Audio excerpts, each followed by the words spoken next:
जितनी मशक्क़तें उठाते हुए हजरत तशरीफ ला रहे हैं, वो उसका दर्द क्या है, वो परेशानियां क्या है, वो हजरत से ज्यादा बेहतर तरीके से कौन समझ सकता है। कई बार ऐसा लगा कि हजरत नहीं पहुंच पाएंगे, कई बार जलसे वालों ने भी ये महसूस किया, खुद जिम्मेदार लोगों ने ये महसूस किया कि पता नहीं हजरत पहुंच पाएंगे कि नहीं पहुंच पाएंगे।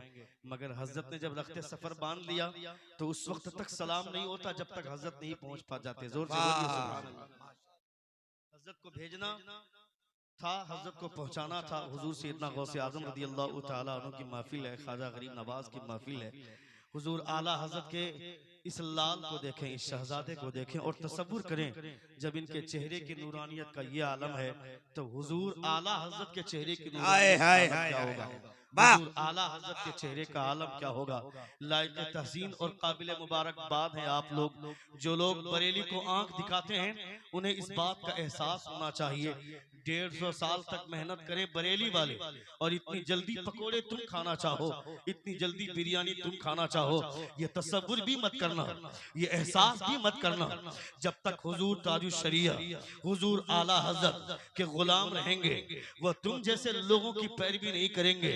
अल्हम्दुलिल्लाह हम सब हुजूर आला हजरत के चाहने वाले हैं। जोर से एक बार हाथों को लहरा कर कहें या रसूल अल्लाह, और एक बार कहें या हबीब अल्लाह। वो हुजूर आला हजरत लोग आज मजलिसी गुफ्तगू में बोला करते हैं कि हम अगर हुजूर आला हजरत को नहीं मानते हैं तो क्या बिगड़ जाता है, हुजूर आला हजरत को नहीं माने तो काफिर हो जाएंगे क्या। मैं कहता हूँ काफिर नहीं होगे, मगर तेरे अंदर की सियाही तेरी जबान पर बाहर आ रही है, समझ में आ रही है तेरी सियाही, तेरे अंदर का गुबार समझ में आता है। तुमको मालूम ही नहीं आला हजरत कौन है। एक बाप के बहुत सारे बेटे होते हैं, मगर जिस बेटे पर नाज उसके बाप को होता है वो बेटा बरेली का अहमद रजा है। एक उस्ताद के बहुत सारे शागिर्द होते हैं, मगर जिस शागिर्द पर उस्ताद को नाज होता है वो शागिर्द बरेली का अहमद रजा है। एक मुरीद के एक पीर के बहुत सारे मुरीदीन होते हैं, मगर जिस मुरीद पर पीर को नाज होता है वो मुरीद का नाम बरेली का अहमद रजा है। तुम्हें पता ही नहीं है, पीर की मुरीद तो मुरीद पीर बोलता है। अगर आज हम हुजूर आला हजरत का नाम लेते हैं तो तुम्हें कांटे की तरफ चुभता है, तुमको बुरे लगते हैं हम, मगर हुजूर आला हजरत के पीरो मुर्शिद सैयद आले रसूल मरहवी फरमाते हैं कि on the day of judgement when Allah almighty should ask from me what have you brought from earth for me, I should present Ahmad Raza Khan. आप फरमाते हैं कल कयामत के मैदान में जब अल्लाह रब्बुल इज्जत मुझसे सवाल करेगा, ए आले रसूल मेरे लिए दुनिया से क्या लाया है, on the day of judgement मेरे लिए क्या लाया है। मैं नमाजें हैं मेरे पास मगर पेश नहीं करूंगा, रोजे हैं मेरे पास मगर पेश नहीं करूंगा, ज़कात है मेरे पास मगर पेश नहीं करूंगा। खुदा जब सवाल करेगा तो परवरदिगार की बारगाह में अपनी नमाजों को नहीं, अपने रोजों को नहीं, मेरी जिंदगी भर की पूंजी बरेली का अहमद रजा है। नारे तकबीर, नारे रिसालत, मसलके आला हजरत, मसलके आला हजरत, उलमाए किराम, जश्न दस्तार बंदी, नारे तकबीर, नारे रिसालत। क्या बात। On the day of judgment, when Allah Almighty should ask from me, what have you brought from earth for me, I should present Ahmad Raza Khan. मैं बरेली का अहमद रजा पेश करूंगा। इतना बड़ा कलेजा, इतना बड़ा जिगर अगर हुजूर सैयद आले रसूल मरहवी पेश कर रहे हैं और ये बता रहे हैं दुनिया वालों को कि मेरे पास नबी कौनैन सल्लल्लाहु तआला अलैहि वसल्लम का खून है, मगर मेरे अंदर खून की गर्मी नहीं, मेरे अंदर हरारत इस बात की है कि मेरा मुरीद बरेली का अहमद रजा है, मेरा खादिम बरेली का अहमद रजा है। तुम्हें पता ही नहीं हुजूर आला हजरत कौन है, हुजूर आला हजरत की शख्सियत कैसी है। मैं कहता हूँ जालिमों, देख सिमनानी मियाँ के चेहरे को, जब इनके चेहरे से इतना नूर फूट रहा है तो बरेली का अहमद रजा के चेहरे की नूरानियत का जिंदाबाद जिंदाबाद जिंदाबाद जिंदाबाद। जिंदाबाद जिंदाबाद। के चेहरे की नूरानियत का आलम क्या होगा। हुजूर ताजुश शरिया किसी दूसरे पीर के ताल्लुक से, किसी दूसरी शख्सियत के ताल्लुक से 2 महीना 3 महीने तक पोस्टर निकाल कर जगह जगह पे ऐलान करवाया जाता है। हर तरफ पोस्टर छपवाया जाता है, हर तरफ टेम्पू और रिक्शा में ऐलान करवाया जाता है, मगर इतनी भीड़ 2 महीने का प्रचार के बाद भी इकट्ठी नहीं होती थी जितनी भीड़ ताजुश शरिया बगैर किसी ऐलान के किसी इलाके में पहुंच जाते थे। दीवानों की भीड़ इकट्ठी हो जाती थी। ये हुजूर ताजुश शरिया की मकबूलियत है, ये हुजूर ताजुश शरिया की मकबूलियत है। जब ताजुश शरिया की मकबूलियत का ये आलम है तो बरेली के ताजदार की मकबूलियत का आलम क्या होगा। क्या बात है। जिंदाबाद जिंदाबाद। गदा भर देते हैं शाहाने जमाना की झोली। मोहताज का जब ये आलम है, मुख्तार का आलम क्या होगा। मगर तुम्हारे पास इन सब चीजों को जानने के लिए तुम्हारे पास टाइम कहाँ है। तुम अपने बुजुर्गों को पढ़ो, तुम अपने बुजुर्गों की तारीख पढ़ो, तुम्हारे पास इतना टाइम कहाँ है। न तुम्हारे पास टाइम है, न तुम्हारे बच्चों के पास टाइम है, न तुम्हारी बीवी के पास टाइम है, न तुम्हारी बेटी के पास टाइम है। सब लोग सोशल मीडिया में लगे रहो, सब लोग फेसबुक और व्हाट्सएप और ट्विटर में लगे रहो। दुनिया में क्या हो रहा है ये तुमको मालूम है। पूरी दुनिया तुम्हें बर्बाद करना चाहती है, मारना चाहती है। पूरी दुनिया तुम्हारे पीछे लगी हुई है। हर कोई तुम्हारी मौत का तमाशा देखना चाहता है। कौन है जो तुम्हें जिंदा देखना चाहता है? कोई नहीं, सिर्फ वो आमना कल्लाल है। हजरत आयशा फरमाती है मुस्तफा कमरे से कभी अंदर जा रहे हैं, कभी बाहर निकल रहे हैं, कभी अंदर जा रहे हैं, कभी बाहर निकल रहे हैं। आयशा सवाल करती है मुस्तफा ये क्या हो रहा है। कभी अंदर जा रहे हैं, कभी बाहर आ रहे हैं। मुस्तफा फरमाते आयशा आसमान का बादल देख रही हो? कहा हाँ या रसूलुल्लाह देख रही हो। कहा तुम्हें क्या लगता है कि आसमान का बादल बारिश के कतरे गिराएगा? नबी ये कौनन की बीवी फरमाती है हाँ या रसूलुल्लाह बादल तो आता ही इसलिए है कि बारिश के कतरे लाए। नबी ये कौनन फरमाते आयशा जब कौमे आद पर अजाब आया था, कौमे समूद पर अजाब आया था, उस वक्त ऐसे ही आसमान पे बादल मंडलाया था। उन लोगों ने सोचा था कि बारिश आएगी, मगर हुआ क्या था? पत्थरों की बारिश हुई, आग की बारिश हुई। मैं सोचता हूँ कहीं खुदा मेरी कौम को भी तबाह न कर दे, मेरी कौम पर भी कोई अजाब नाजिल न हो जाए। देख बेवकूफ लोगों, तुम मस्जिद से निकल कर भी पूछते हो धोनी का स्कोर क्या हुआ, मोहम्मद कैफ ने कितना स्कोर किया, मोहम्मद शमी ने कितना विकेट लिया, ज़हीर खान ने कितना विकेट लिया। कौन है ज़हीर खान, कौन है मोहम्मद कैफ, कौन है वो धोनी, कौन है वो ज़हीर खान, कौन है वो शामी? ये लोग तुम्हारा नाम तक नहीं जानते। मगर मदीने में जो सरकार लेटे हुए हैं तुम उन्हें याद करो न करो, 24 घंटे मुस्तफा तुम्हें याद किया करते हैं। 24 घंटे मुस्तफा सोचते हैं तो तुम्हारे बारे में सोचा करते हैं।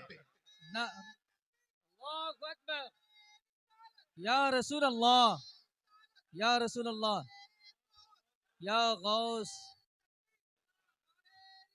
या रसूल अल्लाह। 24 घंटे मुस्तफा तुम्हारे बारे में सोचा करते हैं। कभी तो मुस्तफा को याद करो, कभी अकेले में बैठकर नबी करीम सल्लल्लाहु ताला अलैहि वसल्लम को याद करने की कोशिश करनी चाहिए। नहीं करेंगे, तन्हाई में भी अपनी तन्हाई में भी आदमी सोशल मीडिया में लगा रहेगा। तुम अपने समाज को नहीं बदलोगे तो दुनिया में तुम तबाह होकर के रह जाओगे, बर्बाद होकर के रह जाओगे। अभी आज से 6 दिन पहले राजस्थान के एक होयो होटल में रेड मारी गई, पुलिस ने रेड मारी तो वहां से होटल से लड़कियां निकल रही हैं। कौन लड़की? नकाब पहन कर मुसलमान की लड़कियां बाहर आ रही हैं, वो पकड़ी जा रही है। जो लड़की स्कूल जाती है पढ़ाई करने के नाम पे, जो लड़की कॉलेज जाती है पढ़ाई करने के नाम पर, जो लड़की जाकर ट्यूशन जाती है कि हमको क्लास लेना है, हमको क्लास करना है, हमको डॉक्टर बनना है, इंजीनियर बनना है। तुम बाप हो, कभी तुमको कॉलेज में जाकर देखना चाहिए था मेरी बेटी पढ़ाई करती है या किसी के गले में हाथ रख करके, किसी बॉयफ्रेंड के हाथ में हाथ दे करके कैंटीन का मजा ले रही है। ये तुम्हें जांचना चाहिए था कि नहीं? तुमको अपनी बेटी को नकाब पहनाना चाहिए था। मगर तुम्हारी बेटी बोल देती है कि मेरा दिल अच्छा तो सब कुछ अच्छा, अब्बा जान मैं नकाब नहीं पहनूंगी। नकाब पहन भी लिया और अगर दिल में गंदगी है तो बुराई कर लूंगी, कोई नहीं जान पाएगा। और अगर दिल अच्छा है तो नकाब नहीं भी पहनूंगी तो अपने अपने आप को बचा लूंगी। ये तकरीर सुन करके बाप खामोश हो जाता है। वो लड़की मॉडर्न तरीके से अपनी जिंदगी जीती है, बाजार चलती है तो सर पे दुपट्टा नहीं, नीम बरहना कपड़ा पहनकर वो वीडियो बनाती है। वो लड़की मॉडर्न बनती है। मैं कहता माशाल्लाह माशाल्लाह, बहुत सुन रहे हैं आप? कितने लोग सुन रहे, हाथ उठाकर कहें या रसूल अल्लाह, और एक बार कहें या हबीब अल्लाह। लड़कियां अपने आप को मॉडर्न समझती है। बहुत ज्यादा मॉडर्न बनने की तुमको जरूरत नहीं है, बहुत ज्यादा मॉडर्न मत बनो। इलाहाबाद यूनिवर्सिटी से ग्रेजुएशन कंप्लीट करने वाली खातून बोलती है कि I have completed my graduation from the university of Allahabad.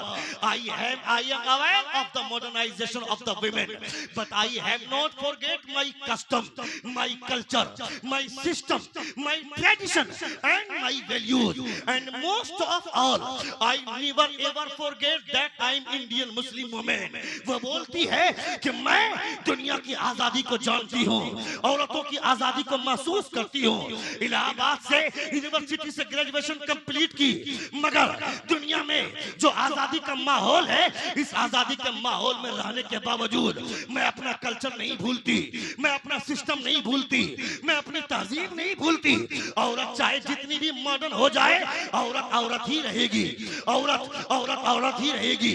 वो किसी मर्द को ब्याह कर नहीं लाएगी, उसे भी कोई ना कोई मर्द ब्याह कर लेकर के जाएगा। उसके चाहे जितनी भी मॉडर्न हो जाए, उसके कपड़ों की वजह से उसके जिस्म की बनावट नहीं बदलेगी, उसके जिस्म की हैयत नहीं बदलेगी, वो औरत औरत ही रहेगी। जितना भी मॉडर्न हो जाए, ये दुनिया वाले तुम्हें आजादी के नाम पर अपनी शहवत का खिलौना, ख्वाहिशात नफसानी मिटाने का जरिया तो समझ सकते हैं, मगर दुनिया में इज्जत आज भी उसी औरत की होती है जिसकी आंख में हया होती है, जिसकी आंख में लाज होती है, जिसके अंदर शर्म होती है, जिसके अंदर गैरत होती है। और हयादारी का मुकम्मल नमूना देखना हो तो किसी और को मत देखो, मुस्तफा की बेटी फातिमा को देखो। नारे तकबीर, नारे रिसालत, जश्न दस्तारबंदी, नारे तकबीर, जिंदाबाद जिंदाबाद। हयादारी का मुकम्मल नमूना देखना हो तो फातिमा को देखो, जिन्होंने वसीयत की थी हजरत अली रज़ियल्लाहु ताला अन्हु से गुजारिश की थी कि मेरी मौत का ऐलान मदीने में न किया जाए, मैं अगर इंतकाल कर जाऊं तो रात के सन्नाटे में मुझे दफन कर दिया जाए। मेरी बेटियों को यह तहजीब कौन देगा, हमारे समाज को यह तालीमात कौन देगा? हमने अपने बच्चों को पढ़ाया भी नहीं। मेरा बेटा डॉक्टर बनेगा, मेरा बेटा इंजीनियर बनेगा, मेरा बेटा प्रोफेसर बनेगा, ये सोच करके सदर भी अपने बेटे को मदरसे में नहीं पढ़ाता है, मदरसे का सेक्रेटरी भी अपने बच्चे को मदरसे में नहीं पढ़ाता है, मदरसे का खजांची भी अपने बच्चे को मदरसे में नहीं पढ़ाता है। ये सोचता है कि मदरसे का सदर अपने बच्चे को मदरसे में नहीं पढ़ाता है, ये सोचकर कि अगर पढ़ाएंगे तो ये बच्चा सुबह से शाम तक हाथ में पारा लेकर कुरान खानी करता हुआ जगह जगह घूमेगा फिरेगा। इसकी हैसियत क्या है? मेरा बेटा डॉक्टर बनेगा, मेरा बेटा इंजीनियर बनेगा। मैं कहता हूँ बेवकूफ, तेरा बेटा डॉक्टर बन जाएगा, थोड़ी तरक्की कर लेगा, टू व्हीलर ले लेगा, और थोड़ी तरक्की करेगा 4 व्हीलर कार ले लेगा, और थोड़ी तरक्की कर लेगा महंगी कार ले लेगा, BMW या मर्सिडीज कारें ले लेगा, और थोड़ी तरक्की कर लेगा बसें खरीदेगा, थोड़ी सी और तरक्की करेगा तेरा बेटा हवाई जहाज पे चलेगा। इससे ज्यादा तरक्की क्या होगी? मगर मदरसे में पढ़ने वाला कोई तालिबे इल्म जब चलता है तो हवाई जहाज पर नहीं, बुलबुले सिदरा अपने पैरों को बिछा दिया करते हैं। मदरसे के तलबा हवाई जहाज पर पाँव नहीं रखते, मगर बुलबुले सिदरा के पैरों पर पाँव रखकर चला करते हैं। नारे तकबीर, नारे रिसालत, उलमाए किराम, मसलके आला हजरत, जश्न दस्तारबंदी, नारे तकबीर, नारे रिसालत, जिंदाबाद जिंदाबाद। बच्चों को पढ़ाना चाहिए, अपने बच्चों को डॉक्टर बनाने से पहले उसे दीन की तालीमात देनी चाहिए। तुम अपने बच्चों को पढ़ाओगे नहीं, लिखाओगे नहीं तो तुम्हारा बेटा सियासत की दुनिया में भी अगर आना चाहेगा तो कैसे आएगा? तुम्हारा बेटा पंचर बनाएगा, तुम्हारा बेटा स्कूल में तुम्हारा बेटा जाकर के गाड़ी रिपेयरिंग करना सीखेगा। ये सब करके तुमने अपने बच्चों को जाहिल रख दिया।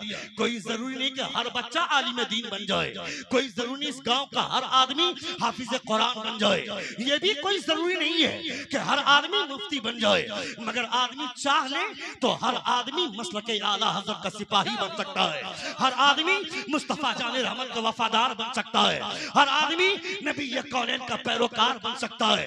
मैं कहता हूँ तुम अगर अपने बच्चों को पढ़ा लिखा कर भेजोगे, अभी मेरिट लिस्ट निकली जो एसडीओ के रैंक पर झारखंड में जो रिजल्ट बाहर आया है उसमें एसडीओ के रैंक पर 32 मुसलमानों की बहाली हुई है।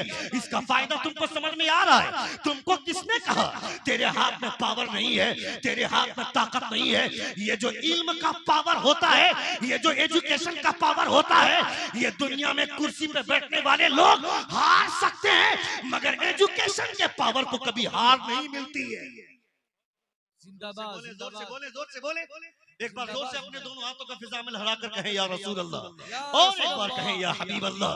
पूरी दुनिया तुम्हें पागल बनाने के चक्कर में तुम्हें मार देना चाहती है, तुम्हें दुनिया बर्बाद करना चाहती है, मगर मुस्तफा जाने रहमत तुम्हारी हिफाजत करना चाहते हैं, मगर तुमने मुस्तफा ही को छोड़ दिया। नबी वसल्लम की तालीमात को ही तुमने फरामोश कर दिया। ये जो पागल हो रहे हैं 10 साल में, ये लोग सोचते हैं कि मुक्त भारत, मुसलमान मुक्त भारत बनाना है हमको। इनको तो समझ में ही नहीं आता है कि मुसलमान को मार देने से इस्लाम मर जाएगा क्या? मुसलमानों को मिटा देने से इस्लाम मिट जाएगा क्या? इस्लाम की फितरत में कुदरत ने लचक दी है, जितना ही दबाओगे उतना ही ये उभरेगा। इस्लाम तेरी नब्ज में डूबेगी हश्र तक, तेरी रगों में खून है रवा 4 यार का, कि तुम दुनिया के तमाम मुसलमानों को मार दो मगर मेरा खुदा बाकी रहेगा, खुदा का दीन बाकी रहेगा। इन्ना नहनु नज़्ज़लना ज़िक्र व इन्ना लहु लाफ़िज़ून। तुम्हें तो समझ में ही नहीं आएगा दुनिया कैसे कायम है। इस दुनिया में अल्लाह रब्बुल इज़्ज़त का दीन बाकी रहने वाला है, मगर तुम सिर्फ जलसों में बैठ करके नारा लगाओगे। जलसों में बैठ कर नारा लगाना अलग बात होती है, मगर अपने भांजे को मैदान में कटवा कर, अपने भतीजे को कटवा कर, अपने भाई की लाश तड़पते हुए देखकर इस्लाम जिंदाबाद का नारा लगाना अलग बात होती है। तुम मेरे पास तो बनी बनाई बिरयानी आ गई है, तुम बनी बनाई बिरयानी खा रहे हो। मेरा बाप अब्दुल जब्बार था, मेरा नाम अब्दुल गफूर पड़ गया। मेरे बाप का नाम अब्दुल रहीम था, मेरा नाम अब्दुल रहमान पड़ गया। मेरा बेटा खड़ा खड़ा कुत्तों की तरह पेशाब करता है, मेरा बेटा जुआ के अड्डों पे बैठता है, मेरा बेटा ताश के पत्ते बिखेरता है, मेरा बेटा पबजी खेलता है, मेरा बेटा कैरम बोर्ड खेलता है। तो जलील तुम नहीं होगे तो कौन होगा? यहाँ बैठकर खोखले नारे, यहाँ बैठकर झूठे नारे, मगर जब पूछा जाता है इस्लाम की तालीमात है क्या तुम्हारे पास? एक सहाबी रसूल खाना खाने के लिए बैठे हुए हैं, कद्दू शरीफ का सालन बना हुआ है, कद्दू खा रहे हैं, तेजी के साथ जबान चला रहे हैं, कद्दू खा रहे हैं। खाते खाते आपने कहा मुझे कद्दू बहुत पसंद है, इसलिए कि हुजूर को ये सब्जी बहुत ज्यादा पसंद थी। जोर से बोलिए सुभान अल्लाह। मुझे कद्दू शरीफ बहुत ज्यादा पसंद है, इसलिए कि ये सब्जी हुजूर को बहुत ज्यादा पसंद थी। उनका बेटा बोलता है मगर मुझे कद्दू पसंद नहीं है। इतना सुनना था, तलवार लेकर अपने बेटे को दौड़ाने लगे। वो सहाबी रसूल तलवार लेकर दौड़ने लगे, बेटा हाथ नहीं लगा। पूरी जिंदगी अपने बेटे का चेहरा नहीं देखा, पूरी जिंदगी अपने बेटे से बात नहीं की। जब इस दुनिया से जाने लगे, जाकनी का आलम है, नज़ा की हालत है, बेटा आकर के सामने खड़ा है। बेटे ने कहा अब्बा जान अब तो दुनिया से जा रहे हैं, अब तो मेरा चेहरा देखकर 2 जुमला बात कर लीजिए। बाप बोलता है तेरा चेहरा देख करके जाऊंगा तो मुस्तफा का चेहरा कैसे देखूंगा? मैं तुझसे बात कर लूंगा तो मुस्तफा से कैसे बात कर लूंगा? जालिमों, बैठ करके झूठे नारे लगाना यह आसान काम है। तुम्हें तुम्हारा बेटा खड़ा होकर पेशाब करता है, तुम्हें फिर भी प्यार आता है। तुम्हारा बेटा रात में यूट्यूब में गंदी फिल्में देखता है, फिर भी तुम्हें बेटे से प्यार है। तुम्हारा बेटा आवारागर्दी करता है, फिर भी तुम्हें बेटे से प्यार है। इसका मतलब है तेरे सीने में जो प्यार होना चाहिए था हकीकी, वो प्यार है ही नहीं। यहाँ बैठकर खोखले नारे लगाना अलग बात होती है, मगर मैदान कारज़ार में मुस्तफा की नाम पर जान कुर्बान करने वाला जिगर होना चाहिए। हजरत हंज़ला रज़ियल्लाहु ताला अन्हु अपनी बीवी के साथ शब ज़ुफ़ाफ़ में है। 2 रूहें कुर्ब की मंजिलों से हमकिनार होने वाली है, 2 रूहों का इत्तिसाल होने वाला है, 2 जिस्म का मिलन होने वाला है। अचानक ढिंढोरची की आवाज आई, क़ाल क़ाल रसूलुल्लाह सल्लल्लाहु अलैहि वसल्लम या अय्युहल मुमिनून इज़हबू इलल जिहाद। हज़रत हंज़ला बिस्तर से उठ गए, कहा सुनो मेरी शरीके हयात, जिंदाबाद जिंदाबाद सुन रहे हैं? जिंदाबाद जिंदाबाद कितने लोग सुन रहे हैं? हाथ उठाकर कहें या रसूल अल्लाह। जिंदाबाद। हज़रत हंज़ला बिस्तर से उठे, कहा सुनो मेरी शरीक हयात, अल्लाह रब्बुल इज्जत के प्यारे रसूल की आवाज सुनने के बाद एक मोमिन का बिस्तर पे पड़ा रह जाना उसकी गैरत मर्दानगी के खिलाफ है। अगर चाहो तो अभी तलाक ले लो, वरना खुदा की मर्जी पर कायम रहो। बीवी का जवाब सुनो, तुम्हारी बीवी होती तो मुझे चूड़ियां लाकर कौन देगा, मुझे साड़ी लाकर के कौन देगा, बहन होती तो मेरे लिए जोड़े लाकर के कौन देगा। मगर वो कल की बीवी थी ना, बीवी बोलती मेरे सरताज दुनिया की जिंदगी फानी है, इसमें हिस्सेदार बना लिया, उकबा की जिंदगी जावेदानी है, इससे अलग करते हैं, ये मेरे लिए फख्र की बात नहीं है क्या। अगर जिंदा लौटे तो गाजी की बीवी, अगर शहीद हो गए तो शहीद की बेवा कहकर पुकारी जाऊंगी। जिंदा लौटे तो गाजी की बीवी, और अगर मारे गए तो शहीद की बेवा कहकर पुकारी जाऊंगी। ये इस्लाम का नारा लगाना, इस्लाम का नारा लगाने से मैं लगाने की पर पाबंदी नहीं लगा रहा हूं, मैं इस्लाम का नारा लगना चाहिए, अपने बुजुर्गों के नाम का नारा लगना चाहिए, मगर उस नारे के पीछे अपने आमाल को भी दुरुस्त करना चाहिए, अपने कैरेक्टर को भी दुरुस्त करना चाहिए। अपने बच्चों को पढ़ाओ, आलिम दीन बनाओ। तुम्हारा बच्चा अगर आलिम दीन बनेगा और कल अगर वो सियासत की दुनिया में कदम रखेगा, सुन रहे हैं? और 5-7 मिनट सुनेंगे, कितने लोग सुनेंगे? जरा हाथ उठाकर कहें या रसूल अल्लाह, और एक बार कहें या हबीब अल्लाह। 1 घंटे की तकरीर मेरी हो गई और 5 से 7 मिनट के अंदर मैं अपनी गुफ्तगू खत्म कर रहा हूँ। एक बार और कहें या रसूल अल्लाह, और एक बार कहें या हबीब अल्लाह। अल्लाह रब्बुल इज्जत का लाख लाख शुक्र और एहसान है कि आप नबी कौनैन सल्लल्लाहु अलैहि वसल्लम की महफिल में बैठकर मुस्तफा जान रहमत सल्लल्लाहु तआला अलैहि वसल्लम की तालीमात को मुलाहिदा कर रहे हैं। अपने बच्चों को वो तालीम भी दो जिस तालीम के जरिए दूसरों के परख से उड़ाया जा सके, और वो तालीम भी दो जिस तालीम के जरिए आदमी अपनी आखिरत को संवार सके, अपनी आखिरत को संवार सके। हमारे उलमा, मैं अपने उलमा से कहना चाहता हूँ, हमारे उलमा को भी सियासत के मैदान में कदम रखना चाहिए। जब कोई मौलवी या कोई आलिम सियासत की दुनिया में आता है, राजनीति की दुनिया में आता है, तो तुम्हारे जैसे लोग बोलते हैं मौलवियों को क्या जरूरत है राजनीति करने की, मौलवियों को क्या जरूरत है सियासत में कदम रखने की। सियासत तुम करोगे, खड़े होकर के पेशाब करने वाले लोगों को क्या मालूम कि सियासत किसे बोलते हैं, राजनीति कैसे किसे बोलते हैं। जब से हमारे उलमा ने राजनीति का मैदान छोड़ा है, तब से यह राजनीति और सियासत रखेल बन करके रह गई, किसी की नाजायज औलाद बन करके रह गई। मैं कहता हूं एक मौलवी नहीं, मौलवियों के साथ बैठने वाला वो इलाहा हैदराबाद का शेर असदुद्दीन ओवैसी 350 MP पर भारी होता है। अगर 15 मौलाना पार्लियामेंट में चले गए तो सोचो कैसा तूफान उठेगा। क्या बात है, जिंदाबाद जिंदाबाद जिंदाबाद जिंदाबाद में चले गए तो कैसा तूफान उठेगा। ये तो बेवकूफ लोग हैं आज की तारीख में, जो सबसे बड़ा चोर वो सबसे बड़ा नेता, जो सबसे बड़ा डकैत वो सबसे बड़ा नेता, जो सबसे बड़ा आवारा वो सबसे बड़ा नेता, जो सबसे बड़ा अय्याश वो सबसे बड़ा नेता। बात बात पर ये लोग बोलते हैं हिंदुस्तान छोड़कर चले जाओ, भारत छोड़कर चले जाओ। तेरे बाप का हिंदुस्तान है क्या, तेरे बाप का भारत है क्या? हम भारत छोड़ देंगे? भारत का आर्टिकल 5 ये बोलता है, कॉन्स्टिट्यूशन ऑफ इंडिया का, भारत का संविधान उसका भाग नंबर 5 बोलता है, आर्टिकल 5 ये बोलता है, in the commencement of this constitution every person who has domicile in this territory of India, whose parents was born in this territory of India, whose parents was born in this territory of India, they are the citizen of India। Bharat का संविधान बोलता है जो यहाँ पैदा हुआ, जिसका बाप यहाँ पैदा हुआ, जिसका दादा यहाँ पैदा हुआ, वो भारत का बाइज्जत शहरी है, वो भारत का नागरिक है। मैं कहता हूँ मैं तो पैदा हुआ ही, मेरा बाप तो पैदा हुआ ही, मगर पूरी दुनिया का बाप हजरत आदम जब जन्नत से जमीन पर उतारे गए थे तो सबसे पहला कदम जिस धरती पर पड़ा था वो धरती भारत की धरती है।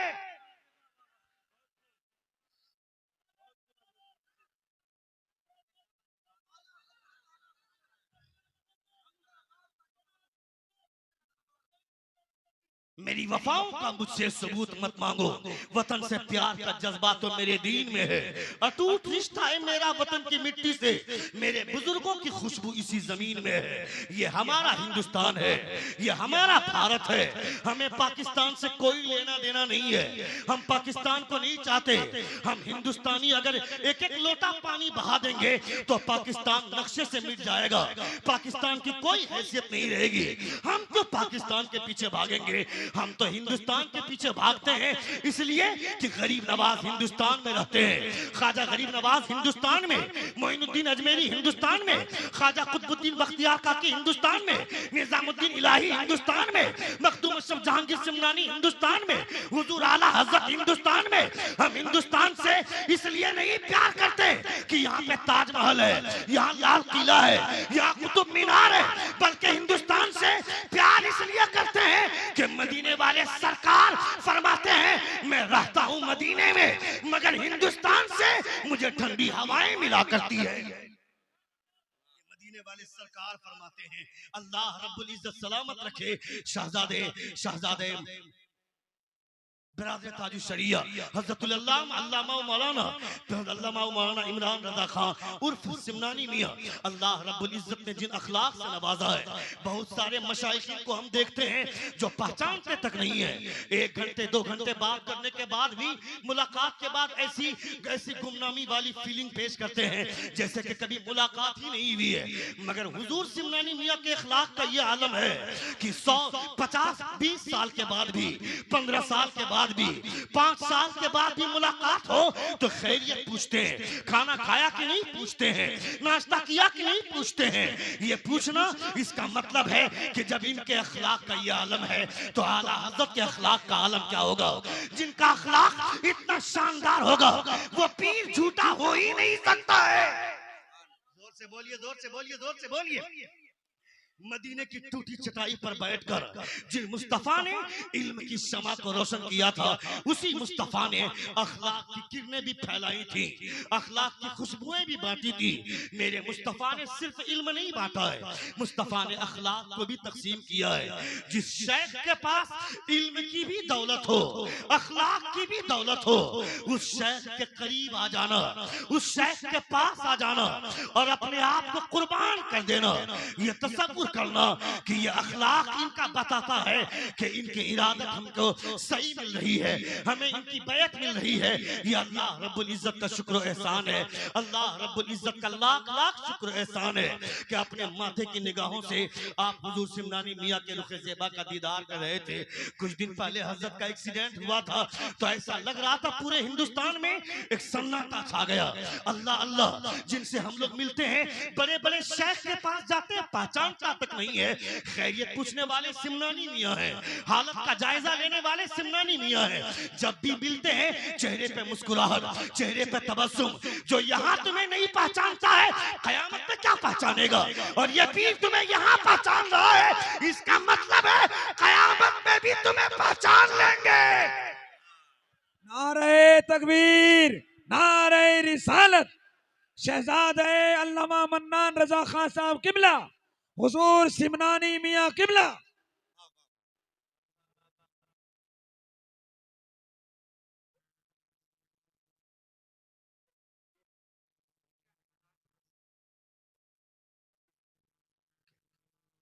एक बार जोर से कहें या रसूल अल्लाह, और एक बार कहें या हबीब अल्लाह। अल्लाह रब्बुल इज्जत का लाख लाख शुक्र एहसान है कि नबी ये कौन सल्लल्लाहु ताला अलैहि वसल्लम की महफिल में बैठे हैं। अभी आप भाई साहब ने पूछा कि कास्ट का रोल क्या है इस्लाम में। इस्लाम में जो बिरादरी है, इस्लाम में जो कास्ट है, इस कास्ट का कोई वैल्यू नहीं है, इस कास्ट की कोई अहमियत नहीं है। कुरान मुकद्दस की आयत कहती है इन्न अक्रमकुम इंदल्लाहि अत्काकुम। अगर तुम इस बुनियाद पर अपने आप को बेहतर समझते हो कि मेरा रंग गोरा है, उसको हकीर समझते समझते हो कि उसका रंग काला है, मैं शेख हूँ, वो पठान है, वो खान है, वो अंसारी है, वो जुलाहा है, वो सैयद है। नबी कौनैन सल्लल्लाहु ताला अलैहि वसल्लम के खानदान के अलावा नबी कौनैन सल्लल्लाहु ताला अलैहि वसल्लम को जो नस्बियत मिली है, मुस्तफ़ा जान रहमत सल्लल्लाहु अलैहि वसल्लम की औलादों को जो सियादत का मकाम मिला है, ये मकाम सबसे अफजल है, ये मकाम सबसे ऊंचा है। मगर नबी कौनैन सल्लल्लाहु अलैहि वसल्लम फरमाते हैं कुल्लुकुम बनी आदम व आदम मिन तुराब, तुम में का हर आदमी आदम की औलाद है और आदम मिट्टी से पैदा किए गए हैं। जब मिट्टी से पैदा किए गए हैं, इसका मतलब है बहुत ज्यादा अकड़ने की जरूरत नहीं है, बहुत ज्यादा अपने आप में गुरूर करने की जरूरत नहीं है। कॉन्स्टिट्यूशन ऑफ इंडिया भी यही बोलता है, भारत का संविधान भी यही बोलता है। मैं तो कभी कभी हैरत में पड़ जाता हूँ, वो डॉक्टर भीमराव अंबेडकर जो खुद दलित परिवार से बिलोंग करता है, मगर इतनी अच्छी सोच कैसे रखता है, इतनी अच्छी बात कैसे बोलता है। वो डॉक्टर भीमराव अंबेडकर बोलता है कॉन्स्टिट्यूशन ऑफ इंडिया का आर्टिकल 14 ये बोलता है the state shall not discriminate against any citizen only on ground of religion, race, caste, sex, place of birth और एनी ऑफ देम। ये भारत का संविधान बोलता है कि कौन मर्द है, कौन औरत है, कौन किस खानदान से ताल्लुक रखता है, इससे कोई मतलब नहीं है। भारत के संविधान की नजर में एक डीएम के बेटे को जितना पावर है, उतना ही पावर एक हल जोतने वाले मजदूर के बेटे का है। एक एमपी के बेटे को जितना पावर है, उतना ही पावर रिक्शा चलाने वाले आदमी का बेटा है, उतना ही पावर टोटो चलाने वाले का बेटा है, उसको भी उतना ही पावर है। मैं कहता हूँ भारत का कॉन्स्टिट्यूशन, भारत का संविधान का आर्टिकल 15 ये बोलता है, आर्टिकल 15 ये बोलता है the state shall not deny any person equality before the law और equal protection of the law within the territory of India. Bharat का संविधान बोलता है भारत की नजर में सब एक हैं, भारत की नजर में सब बराबर हैं। इसका मतलब है डॉक्टर भीमराव अंबेडकर ने जरूर आमना के लाल का कैरेक्टर पढ़ा होगा, मुस्तफा जाने रहमत का संविधान पढ़ा होगा। मुस्तफा का संविधान इस बात की अहमियत बताते हुए नबी कौनैन ये बताते हैं तुम में का हर आदमी बराबरी का दर्जा रखता है, चाहे वो कोई भी हो। इसका एहसास अल्लामा इकबाल फरमाते हैं कि आ गया है लड़ाई में अगर वक्त नमाज, किबला रूहों के जमी बोल सभी कौमे हिजाज, एक ही सफ में खड़े हो गए महमूद आयाज, न कोई बंदा रहा न कोई बंदा रहा। भाई वाह, लाजवाब, जिंदाबाद। क्या कहने, क्या कहने। ये इस्लाम की तालीमात है, ये मेरे पैगंबर की तालीमात है। मेरे पैगंबर की तालीमात कभी ऊंच नीच को नहीं दिखाती है। मेरे पैगंबर की तालीमात ये एहसास दिलाती है कि तुम आदम की औलाद हो, आदम की औलाद होने की हैसियत से तुम सब बराबर हो, मगर खुदा के करीब होने के लिए, अल्लाह रब्बुल इज्जत का कुर्ब पाने के लिए, इन्न अकरमकुम इंदल्लाहि अतकाकुम, जिसके सीने में तकवा जिस मेयार पे होगा, जिसके सीने में तकवा जिस क्वालिटी का होगा, उसी एतबार से अल्लाह रब्बुल इज्जत की मकबूलियत मिलेगी, अल्लाह रब्बुल इज्जत का कुर्ब हासिल होगा। नबी कौनैन सल्लल्लाहु अलैहि वसल्लम ने हजरत सिद्दीक़ अकबर को जो इतना बड़ा मकाम अता फरमाया है, अंसारी होने की बुनियाद पर, अंसारी होने की बुनियाद पर या शेख होने की बुनियाद पर, पठान होने की बुनियाद पर नहीं, नहीं। हजरत सिद्दीक़ अकबर का जो कलेजा था, ये कलेजा किसी के पास नहीं था। हजरत सिद्दीक़ अकबर रज़ियल्लाहु ताला अन्हु का जो एहसास था, ये एहसास किसी के पास नहीं था। नबी कौनैन सल्लल्लाहु अलैहि वसल्लम हिजरत के रात को निकले हैं, सिद्दीक़ अकबर रास्ते में मिले हैं। अचानक मुस्तफा ने कहा सिद्दीक़ अकबर चलो चलते हैं। उमर फारूक सोचते हैं मुझे साथ लेकर नहीं गए, उस्मान गनी सोचते हैं नबी मुझे साथ लेकर के नहीं गए, सारे सहाबा सोचते हैं मुझे साथ लेकर क्यों नहीं गए मुस्तफा। सिद्दीक़ अकबर को नबी कौनैन फरमाते हैं नबी सिद्दीक़ तुम कैसे रात में जागे हुए थे, मैं तुझे लेकर के जाने लगा। सिद्दीक फरमाते हैं ए अल्लाह के रसूल, जिस दिन आपने कहा था मुझे हिजरत करनी होगी, उस दिन से एक रात भी मैं सोया नहीं हूँ। मैं दरवाजे पे इंतजार करता था कब मुस्तफा निकलेंगे, मुझे साथ चलना होगा। सिद्दीक अकबर का इश्क दुनिया के तमाम सहाबा का इश्क एक तरफ और सिद्दीक अकबर का इश्क एक तरफ। जोर से बोलिए, जोर से बोलिए, जोर से बोलिए। नबी कौनैन सल्लल्लाहु ताला अलैहि वसल्लम की तालीमात, constitution of India is the best among all constitution of the world. World के तमाम संविधानों में सबसे अच्छा संविधान भारत का संविधान है।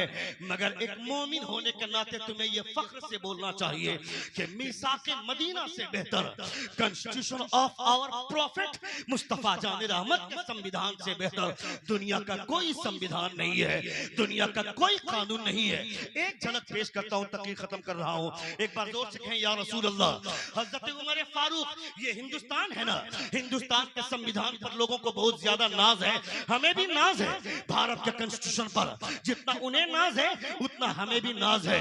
मगर यहाँ अदालतें बिकती हैं, यहाँ वकील बिकता है, यहाँ जज बिकता है। हजरत उमर फारूक रज़ियल्लाहु ताला अन्हु अमीरुल मोमिनीन है। जुमे की नमाज में आने में थोड़ी ताखीर हो गई। आज तो आदमी प्रधानमंत्री के खिलाफ नहीं बोल सकता है, किसी स्टेट के सीएम के खिलाफ नहीं बोल सकता है, अपने गांव के मुखिया के खिलाफ नहीं बोल सकता है, अपने गांव के वार्ड के खिलाफ नहीं बोल सकता है। ये हालत है हिंदुस्तान की, ये हालत है भारत की। हजरत उमर फारूक जिसके नाम से रूम कांपता है, जिसके नाम से ईरान थरथराता है, वो उमर अमीरुल मोमिनीन है, दोम खलीफा है। हजरत उमर फारूक मस्जिद आ रहे हैं। हजरत अय्यूब अंसारी रज़ियल्लाहु ताला अन्हु मस्जिद के दरवाजे पर खड़े हैं। सुनिएगा, हजरत अय्यूब अंसारी दरवाजे पर खड़े हैं। 5 मिनट लेट आए उमर फारूक। उमर फारूक जैसे ही तशरीफ लाए, अबू अय्यूब अंसारी फरमाते, उमर ये मदीने वाले तेरे गुलाम नहीं है, खुदा ने तुम्हें दूसरा खलीफे का दर्जा दिया है। इसका ये मतलब नहीं है कि मदीने वालों को तुम इंतजार करवाओ। ये कौम तेरी गुलाम नहीं है, ये मदीने वाले की गुलाम है। जोर से बोलिए, जोर से बोलिए, ये तुम्हारी गुलाम नहीं है, ये मदीने वाले की गुलामी करती है। हजरत उमर फरमाते हैं हजरत अय्यूब अंसारी से, मेरे पास एक ही जुब्बा था, उसको धो करके सुखा रहा था, उसके सूखने में ताखीर हो गई, इसलिए 5 मिनट लेट आ गया। ऐसा था मेरा खलीफा, ऐसा था मेरा बादशाह। तुम्हारे बादशाह जो बादशाह पर गुर्राते हैं, इतराते हैं। आज से 1400 बरस पहले जब ईरान से कुछ लोग आए थे कि चलो मदीने का सुल्तान देखेंगे, मदीने का बादशाह कैसा होता है उसे देखेंगे, मदीना पहुंचे थे। लोगों से आकर के कहा था, कहाँ है तुम्हारा सुल्तान? कहा सुनो, यहाँ कोई सुल्तान बुल्तान नहीं है, यहाँ मुस्तफा का नौकर रहता है, यहाँ मुस्तफा का गुलाम रहता है। कहा उसका महल कहाँ है? कहा महल, यहाँ बादशाह के लिए महल नहीं होता है। महल देखना चाहते हो, कहाँ मिलेंगे? कहा चलो मिलाता हूँ। जब गए तो हजरत उमर फारूक एक खजूर के दरख्त के नीचे एक ईंट का तकिया बनाकर जमीन पर सो रहे हैं। लोग देखते हैं तो हैरान पड़ जाते हैं, या अल्लाह ये अमीरुल मोमिनीन है, ये उमर फारूक है। कहा तुम्हारे बादशाह के इतने दुश्मन हैं, इसे सूखी जमीन पर नींद कैसे आ गई? उमर फारूक के मानने वाले मदीने वाले लोग बोलते हैं, तुम्हारा बादशाह गरीबों पर जुल्म करता है तो महलों में भी नींद नहीं आती है, मगर मेरा बादशाह बकरियों और कुत्तों और शेरों में भी इंसाफ करता है, तो खुदा सूखी जमीन पर भी चैन की नींद अता फरमा देता है। ऐसा सुल्तान हमारा, ऐसा बादशाह हमारा। या माशरल जिन्नि वल इंसी इन इस्ततातुम अन तनफुदू मिन अख्तारि समावाति वल अर्दि फनफुदू ला तनफुदून इल्ला बिसुल्तान। ए जिन्नात और इंसान के गिरोह, कहां भागोगे, कहां जाओगे? जमीन के जिस गोशे में जाओगे, सुल्तान तेरा परवरदिगार है, बादशाह तेरा खुदा है। अल्लाह रब्बुल इज्जत का शुक्र एहसान आपने सुना, मैंने कहा। अल्लाह रब्बुल इज्जत की बारगाह में दुआ है कि खुदा हम तमामों को नबी कौनैन की तालीमात पे अमल करने की तौफीक अता फरमाए। हमारे बोलने में या आपके सुनने में कोई गलती हुई हो, सभी हजरात हमारे साथ मिलकर बाबा से बुलंद तौबा इस्तग़फ़ार पढ़े। अस्तग़फ़िरुल्लाह रब्बी मिन कुल्लि ज़ंबिन व अतूबु इलैहि। जोर से कलमे शहादत पढ़िए, अशहदु अल्ला इलाहा इल्लल्लाह व अशहदु अन्ना मुहम्मदन अब्दुहु व रसूलुहु। अस्सलामु अलैकुम व रहमतुल्लाहि।